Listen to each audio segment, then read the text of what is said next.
بسم اللہ الرحمن الرحیم. In the name of Allah, the Beneficent, the Merciful.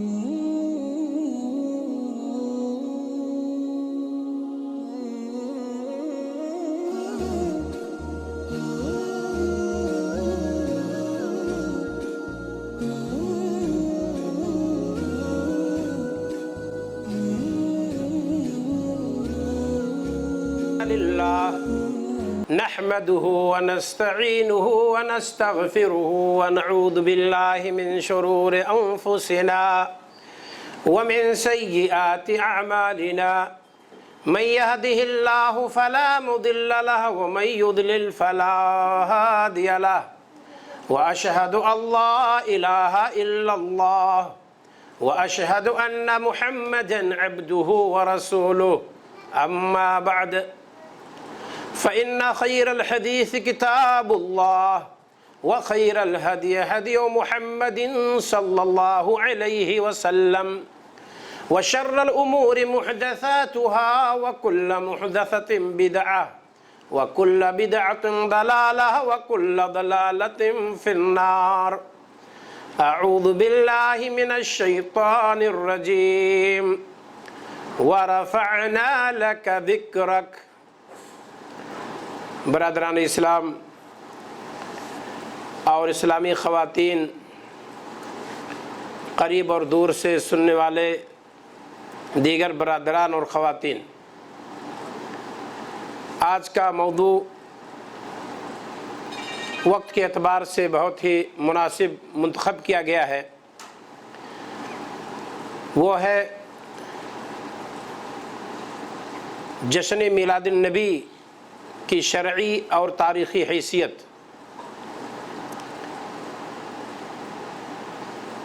ہر بندے کو اللہ کے رسول صلی اللہ علیہ وسلم سے محبت ہے،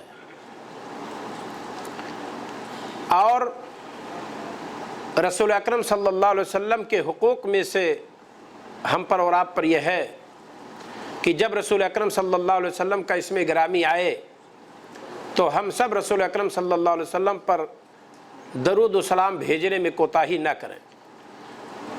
اللہ کے رسول صلی اللہ علیہ وسلم فرماتے ہیں کہ بندہ جب ایک بار میرے اوپر درود و سلام بھیجتا ہے تو اس کے بدلے اللہ تعالیٰ اس پر 10 رحمتیں نازل فرماتا ہے. آپ سے سوال کیا گیا کہ قیامت کے دن سب سے قریب تر لوگ آپ سے کون ہوں گے؟ آپ صلی اللہ علیہ وسلم نے فرمایا ایک حدیث میں، اکثرہم علیہ صلاۃً، جو بکثرت میرے اوپر درود و سلام پڑھنے والے ہیں.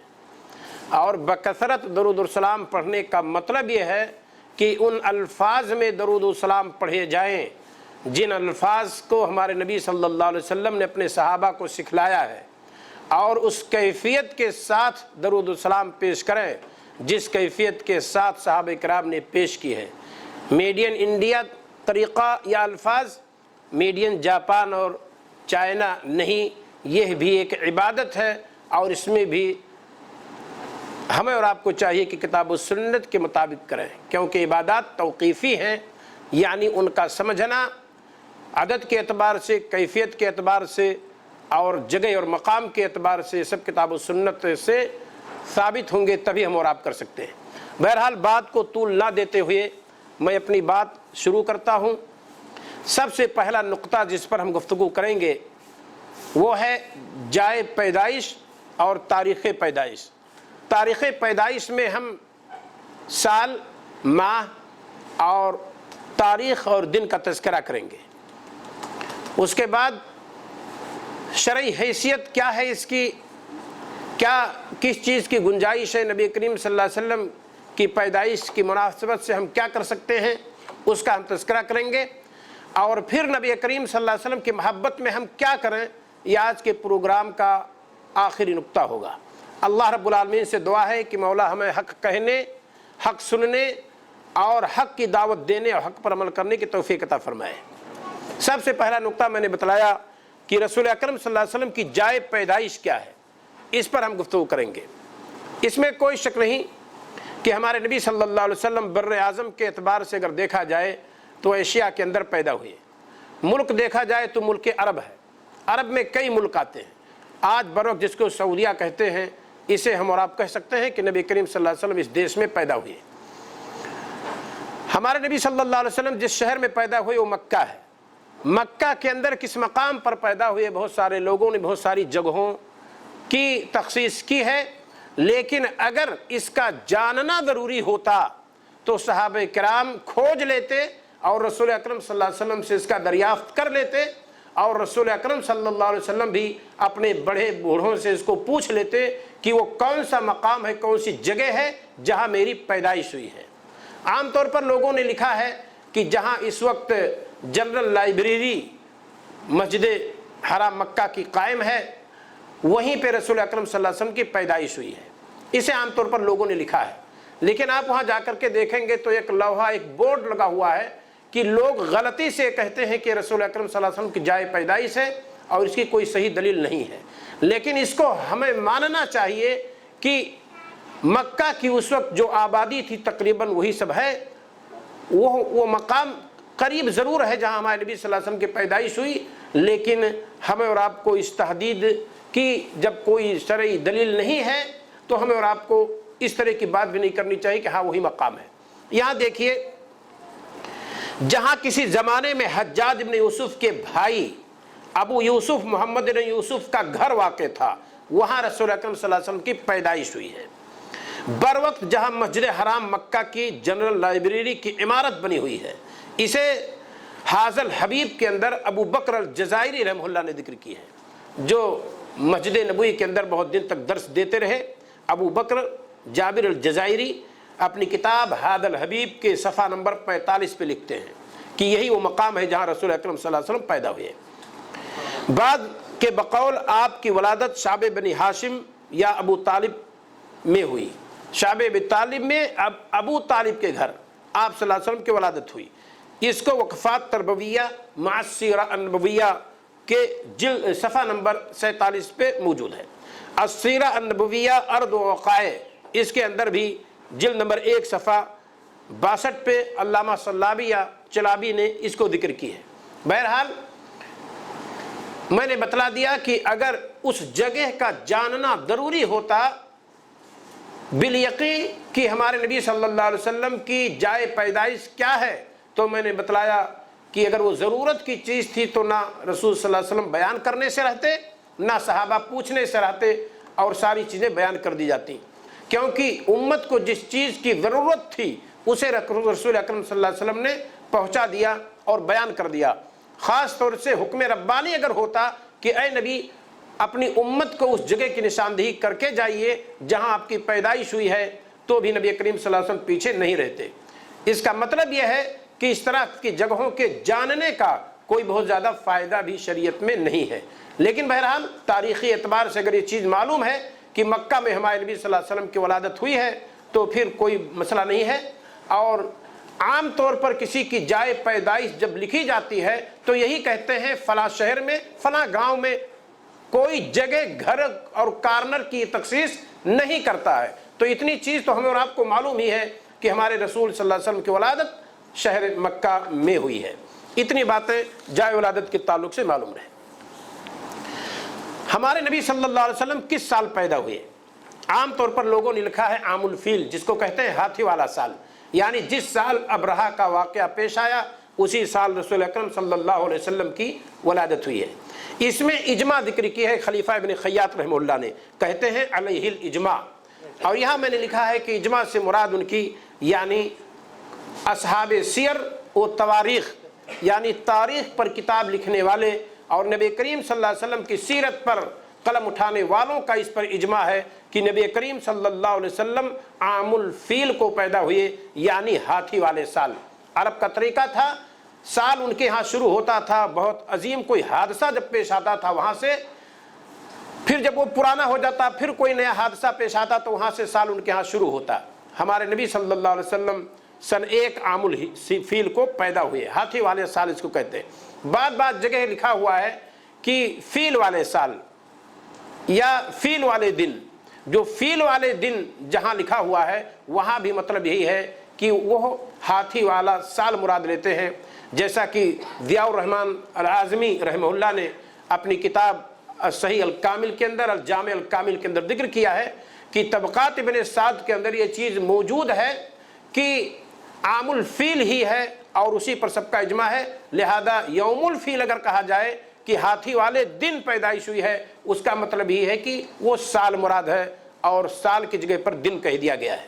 یہ انہوں نے لکھا ہے الجامع الکامل کے اندر، اور حوالہ دیا ہے کہ طبقات ابن سعد میں لکھا ہوا ہے کہ اس پر اجماع ہے۔ یہاں ایک چیز کی نشاندہی اور کر دیں کہ کتنے لوگوں نے اسے ذکر کی ہے کہ ہاتھی والے سال آپ پیدا ہوئے۔ تاریخ خلیفہ ابن خیاط کے اندر موجود ہے، صفحہ نمبر 53 پہ ڈاکٹر اکرم ضیاء عمری رحمہ اللہ کی تحقیق ہے۔ تہذیب الاسماء واللغات یہ علامہ نووی کی کتاب ہے، جلد نمبر 1 صفحہ 22 اور 23 پہ موجود ہے۔ حافظ ابن کثیر رحمہ اللہ نے اپنی کتاب البدایہ والنہایہ کے اندر ذکر کی ہے، جلد نمبر 2 صفحہ 262 پہ موجود ہے۔ اسی طریقے سے تاریخ الاسلام والمسلمین نے حافظ ذہبی رحمہ اللہ نے ذکر کی ہے، جلد نمبر 1 صفحہ 22 پہ موجود ہے۔ الاستیاب لابن عبد البر رحمہ اللہ کی اس کے اندر بھی موجود ہے، جلد نمبر 1 صفحہ 30 کے اندر۔ اور علامہ ابن عساکر رحمہ اللہ نے تاریخ دمشق جلد نمبر 2 صفحہ 35 پہ ذکر کی ہے۔ صفوۃ الصفوہ ابن جوزی کی کتاب ہے، جلد نمبر 1 صفحہ 52 پہ انہوں نے ذکر کی ہے۔ الوفا بأحوال مصطفیٰ کے اندر بھی یہ بھی موجود ہے، صفحہ نمبر 86 کے اندر۔ بہت سارے لوگوں نے اس کو لکھا ہے، کیونکہ جیسا کہ میں بتلا چکا ہوں کہ خلیفہ ابن خیاط رحمہ اللہ نے ذکر کی ہے کہ اس پر سب کا اجماع ہے کہ رسول صلی اللہ علیہ وسلم ہاتھی والے سال پیدا ہوئے۔ امام بخاری رحمہ اللہ کے استاد ابراہیم بن منذر الحزامی یہ بھی لکھتے ہیں کہ یہی قول صحیح ہے اور یہ ان کا بھی قول ہے۔ اسے حافظ ابن حجر رحمہ اللہ نے فتح الباری کے اندر لکھی ہے، جلد نمبر 1 صفحہ 388 کے اندر موجود ہے۔ ہمارے نبی صلی اللہ علیہ وسلم کی ولادت عام الفیل کو ہوئی، اس میں کچھ اثر بھی موجود ہے۔ ذرا دیکھیے، قیس بن مخرمہ کہتے ہیں ولدت انا ورسول اللہ صلی اللہ علیہ وسلم عام الفیل، میں اور اللہ کے رسول صلی اللہ علیہ وسلم دونوں پیدا ہوئے ہاتھی والے سال۔ یہ حدیث کی کتابوں میں موجود ہے، جامع ترمذی کے اندر موجود ہے، امام ترمذی رحمہ اللہ نے اسے ذکر کی ہے، اور اسی طریقے سے ابو عبداللہ الحاکم نسابوری رحمہ اللہ نے بھی اسے ذکر کی ہے، اور اسے کہا ہے انہوں نے کہ صحیح مسلم کے شرط پر ہے۔ اس کے اندر محمد ابن اسحاق گرچہ حدیث کے اندر متکلم فی مانے جاتے ہیں، لیکن سیرت کے باب میں وہ امام ہیں، اس میں کوئی شک نہیں، اور ان کی اس روایت کو دکتور ضیاء الرحمن اعظمی رحمہ اللہ نے الجامع الکامل کے اندر کہا ہے کہ وہ حسن الحدیث ہے، ان کی حدیث حسن کے درجے کو ہوتی ہے، اور اس کو بھی انہوں نے ذکر کیا ہے مخرمہ قیس بن مخرمہ کی روایت کو، اور اسے انہوں نے حسن قرار دیا ہے، اور صحیح جامع ترمذی کے اندر بھی موجود ہے۔ لیکن محمد ابن اسحاق کی وجہ سے بعد محققین نے اس کو ضعیف قرار دیا ہے، لیکن میں نے بتلایا کہ ڈاکٹر ضیاء الرحمن اعظمی رحمہ اللہ نے اپنی کتاب الجامع الکامل، جو حدیث کی صحیح سب سے بڑی کتاب بر وقت ہے ہم لوگوں کے علم میں، اس کے اندر انہوں نے اس کو ذکر کی ہے، اور کتاب اس وقت اچھی قیمت میں مل رہی ہے، آپ اس کو خرید سکتے ہیں دارالسلام سے 12 جلدوں میں، اور جتنا جلدی ہو سکے 220 ریال کے اندر کتاب ملتی ہے۔ بہت جامع مجموعہ آپ نے تیار کی ہے، اور پوری ایک جلد سیرت پہ ہے، 8ویں جلد مکمل طور پر رحمہ اللہ نے سیرت رسول پر مرتب کی ہے، اور بہت جامع چیز اس کے اندر ذکر کی ہے، تاریخی روایات کو، لیکن مقدمہ کے اندر سیرت کے تعلق سے جو انہوں نے لکھا ہے شروع میں اسی جلد میں کہا ہے کہ سیرت کی بہت ساری باتیں ایسی ہیں جو اگر نہ ذکر کریں ہم تو ناقص رہ جائے، حالانکہ اگر سند کے اعتبار سے دیکھیں گے تو سند ضعیف ہے، اس وجہ سے کہیں کہیں میں نے اس طرح کی چیزوں کو ذکر کی ہے، اور وہ ذکر کرتے ہیں اور بیان بھی کرتے ہیں کہ اس کی سند ضعیف ہے۔ تو یہ قیس بن مخرمہ کی روایت ہے جس کے اندر موجود ہے کہ رسول اکرم صلی اللہ علیہ وسلم کی ولادت عام الفیل کو ہوئی۔ میں نے خود اس سند کی تحقیق کی ہے، اور میری تحقیق گرچہ ایک طالب علم میں ہوں اس باب میں بھی اس کے حسن درجے کو پاتا ہوں۔ اس میں مسئلہ محمد ابن اسحاق کا نہیں ہے، ان کے عنعنہ روایت کی ہے، کیونکہ اس کے اندر معنعن روایت بھی ہے، وہ عنعنہ کر کے وہ روایت کرتے ہیں، یعنی تحدیث کی صلاحت نہیں کرتے ہیں اور مدلس ہیں۔ یہ ہے اس سند کے اندر سب سے بڑا مسئلہ ہے۔ بڑا مسئلہ یہ نہیں ہے کہ وہ متکلم فی راوی ہیں، بڑا مسئلہ ان کا وہ عنعنہ کر کی روایت ہے، ورنہ وہ سیرت کے باب میں امام ہیں، سیرت کے باب میں ان کی بات لی جائے گی،